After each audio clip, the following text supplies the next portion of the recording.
శివుడికి అత్యంత ప్రీతిపాత్రమైన దాని చేతిలో ఉన్న త్రికంటకం అంటే త్రిశూలం. కంటకం అంటే ముళ్ళు, 3 ముళ్ళు ఉంటాయి కనుక దానికి త్రిశూలం అని పేరు.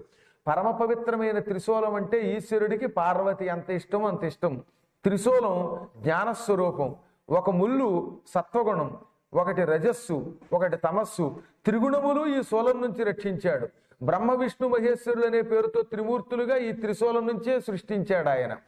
త్రిలోకాలు దీని నుంచే రక్షించాడు ఆయన. ఈ త్రిభువన పాలకత్వం దీని నుంచే సృష్టించాడు ఆయన. ఆ త్రిశూలం నుంచే జ్ఞానవాపిని సృష్టించాడు. త్రిశూలం నుంచి అంధకాసురాదుల్ని సంహరించి చర్మాలు తీసి ఒంటికి కట్టుకున్నాడు. అందువల్ల ఈశ్వరుడికి అత్యంత ప్రీతిపాత్రమైన త్రిశూలం మీద ఈ పట్టణం ఉంటుంది కాబట్టే దానిని త్రికాలములు ఏమి చేయట్లా. భూత భవిష్యత్ వర్తమాన కాలములనే 3 కాలములు కాశీని ఏమీ చెయ్యలేవు. ఎప్పుడూ కాశీ అలాగే ఉంటుంది. మనకి కనబడుతున్నట్టు కాదు, అది ఎప్పుడు దివ్య రూపంతో ఉంటుంది. మనకి భ్రమ కలిగించడానికి తన మాయతో ఓ చోట ఉమ్ముతున్నట్టు, ఓ చోట బిల్డింగ్ పడగొట్టినట్టు, ఓ చోట గుడి పడినట్టు కనబడేలా చేస్తున్నాడు. ఎందుకంటే ఇవి కనబడితే మనం దూరం పోతాం, దూరం పోతే మనకి మోక్షం రాదని.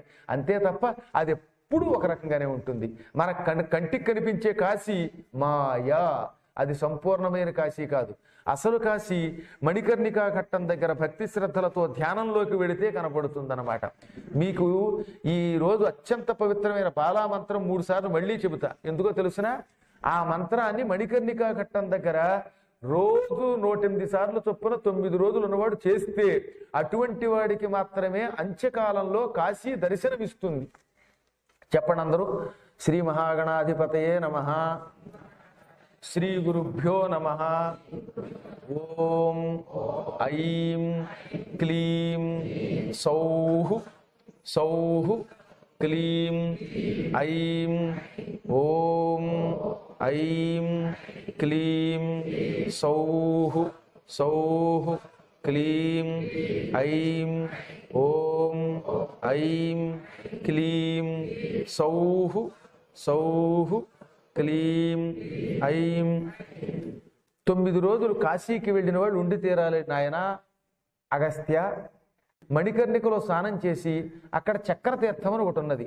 ఆ చక్రతీర్థం దగ్గర కూర్చుని భక్తి శ్రద్ధలతో ఈ మంత్రాన్ని ఉదయం కానీ రాత్రి 10 గంటల వేళల్లో కానీ 108 పర్యాయాలు జపం చేస్తే అటువంటి వాడు శరీరం విడిచిపెట్టేటప్పుడు కాశీకి వెళ్ళేనా విడిచిపెడతాడు.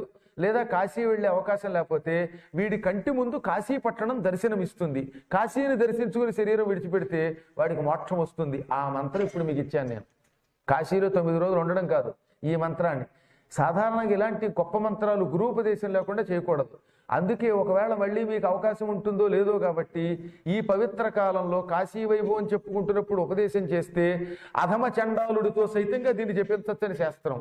ఈ మంత్రంలో గొప్పతనం ఏమిటంటే కాశీ మహిమ వింటున్నప్పుడు ఉపదేశం పొందితే దీనిని తింటున్నా, తిరుగుతున్నా, తాగుతున్నా, పడుకున్నా, అశుచిగా విమానాదులలో ప్రయాణం చేస్తున్నా అన్ని వేళల్లో సర్వకాల సర్వావస్థల్లో గురుధ్యానం చేసుకు చేసేయమని చెప్పాడంతే. నేను చెప్పలా. వామకేశ్వర తంత్రంలో ఉమామహేశ్వర సంవాదంలో శివుడు చెప్పాడు పార్వతికి. ఇంకా అంతకంటే గొప్పే ఉంది, దానికి ప్రమాణం అదనమాట మంత్రశాస్త్రంలో.